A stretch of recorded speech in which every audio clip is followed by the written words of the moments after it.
ذرا سوچئے، ایک ایسے انسان کے بارے میں جن کا یقین اتنا پختہ تھا کہ اس نے نہ صرف ایک پوری سلطنت کو چیلنج کر دیا بلکہ تاریخ کا دھارا ہی موڑ دیا۔ آج ہم ابراہیم علیہ السلام کی کہانی کو سمجھیں گے، ایک ایسی ہستی جن کے ایمان کا سفر دنیا کے کئی بڑے مذاہب کے لیے ایک مرکزی حیثیت رکھتا ہے۔ جی ہاں، ایک ایسا انسان جن کے ایمان کو دہکتی ہوئی آگ سے آزمایا گیا اور پھر ایک ایسے حکم سے جو کسی کے لیے بھی ناقابل تصور ہو۔ تو آئیے ان کی اس غیر معمولی زندگی کے سفر پر چلتے ہیں۔ تو ہماری کہانی شروع ہوتی ہے قدیم شہر بابل کی گہما گہمی سے بھری گلیوں سے۔ یہ ایک ایسی سلطنت تھی جہاں ہر طرف پتھر اور لکڑی سے تراشے ہوئے بتوں کی پوجا ہوتی تھی۔ بابل میں لوگوں کی زندگی آسمانی چیزوں اور بے جان مورتیوں کی عبادت کے ارد گرد ہی گھومتی تھی، اور ستم ظریفی دیکھیں کہ جن بتوں کے آگے لوگ سر جھکاتے تھے انہیں تراشنے والے ہاتھ خود ابراہیم علیہ السلام کے والد کے تھے۔ لیکن بچپن سے ہی ابراہیم علیہ السلام کی سوچ بالکل مختلف تھی۔ وہ چیزیں دیکھ رہے تھے جو باقی سب نظر انداز کر رہے تھے۔ انہوں نے بڑی معصومیت سے اپنے والد سے پوچھا، ابا جان، لوگ ان کھلونوں جیسی مورتیوں کی پوجا کیوں کرتے ہیں جنہیں آپ خود اپنے ہاتھوں سے بناتے ہیں؟ یہ ایک سادہ سا سوال تھا، لیکن یہ ایک بہت بڑے انقلاب کا آغاز تھا۔ تو اپنے اندر اٹھنے والے ان سوالوں کا جواب ڈھونڈنے کے لیے ابراہیم علیہ السلام نے سچ کی تلاش میں اپنا سفر شروع کیا۔ یہ سفر عقل اور مشاہدے کی راہ پر تھا۔ ایک رات آسمان پر ایک چمکتا ہوا ستارہ دیکھ کر وہ سوچ میں پڑ گئے، کیا یہ میرا رب ہو سکتا ہے؟ لیکن جب ستارہ غائب ہو گیا تو انہیں اطمینان نہیں ہوا۔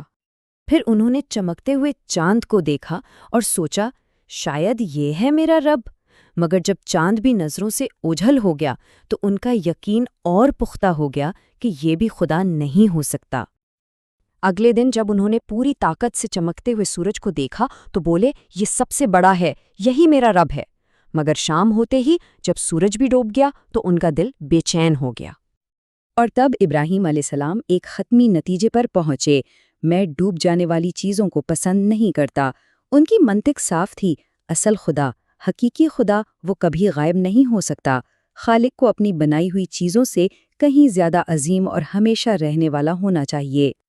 اب اس نئے یقین کی طاقت کے ساتھ ابراہیم علیہ السلام نے صرف سوچنے پر اکتفا نہیں کیا، بلکہ انہوں نے فیصلہ کیا کہ وہ اپنے معاشرے کے ان صدیوں پرانے عقائد کو چیلنج کریں گے۔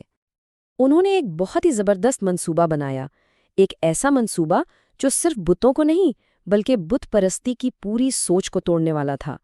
جب پورا شہر ایک تہوار میں مصروف تھا، وہ ایک کلہاڑی لے کر چپکے سے مندر میں داخل ہو گئے۔ وہاں انہوں نے تمام چھوٹے بتوں کو توڑ پھوڑ دیا، لیکن سب سے بڑے بت کو چھوڑ دیا اور کلہاڑی اس کے ہاتھ میں تھما دی۔ جب لوگ واپس آئے اور یہ سب دیکھا تو غصے سے بھپر گئے اور سیدھا ابراہیم علیہ السلام کے پاس پہنچے۔ انہوں نے پوچھا، ابراہیم، ہمارے خداؤں کے ساتھ یہ سب تم نے کیا ہے؟ ابراہیم علیہ السلام نے بڑے سکون سے جواب دیا، میں نے نہیں، بلکہ ان کے اس بڑے والے نے کیا ہوگا۔ اسی سے پوچھ لو اگر یہ بولتا ہے تو۔ لوگ بے بسی سے بولے، تمہیں تو پتا ہے یہ بولتے نہیں ہیں۔ بس یہی وہ لمحہ تھا جس کا ابراہیم علیہ السلام کو انتظار تھا۔ انہوں نے وہ سوال کیا جس کا کسی کے پاس کوئی جواب نہیں تھا، تو پھر تم ایسی چیزوں کی پوجا کیوں کرتے ہو جو نہ سن سکتی ہیں، نہ دیکھ سکتی ہیں اور نہ ہی اپنا دفاع کر سکتی ہیں؟ سچائی کی اس للکار کا نتیجہ ابراہیم علیہ السلام کے لیے بہت سخت نکلا، ان کی زندگی کی سب سے بڑی آزمائشوں کی صورت میں۔ آخر ایک ایسا معاشرہ جس کے خداؤں کو کوئی توڑ دے، وہ سچ بولنے والے کو کیا سزا دے گا؟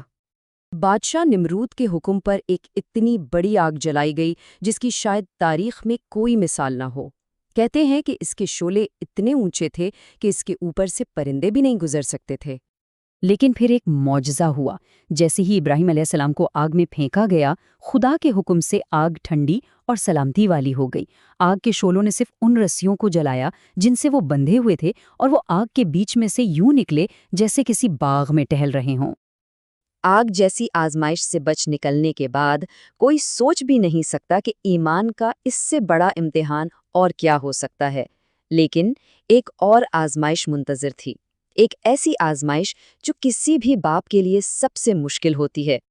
ابراہیم علیہ السلام کو خواب میں حکم ملا کہ وہ اپنے پیارے بیٹے اسماعیل کو قربان کر دیں۔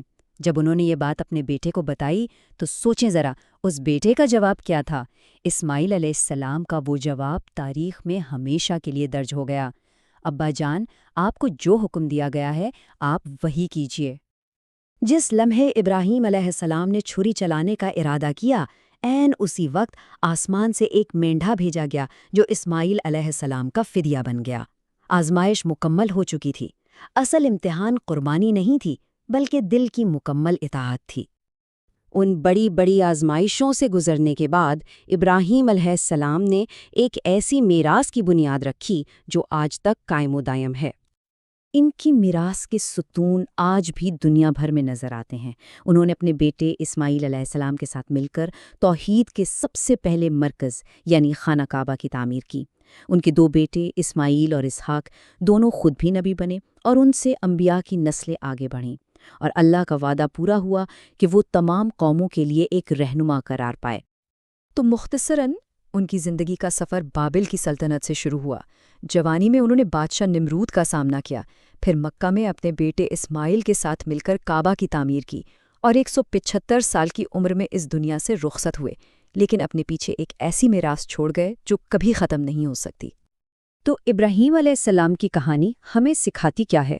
آج کی دنیا جو شک اور شبہات سے بھری ہوئی ہے، وہاں اس طرح کا مضبوط اور غیر متزلزل یقین ہمارے لیے کیا معنی رکھتا ہے؟ یہ وہ سوال ہے جس کا جواب شاید ہر دور میں ہر انسان کو خود تلاش کرنا پڑتا ہے۔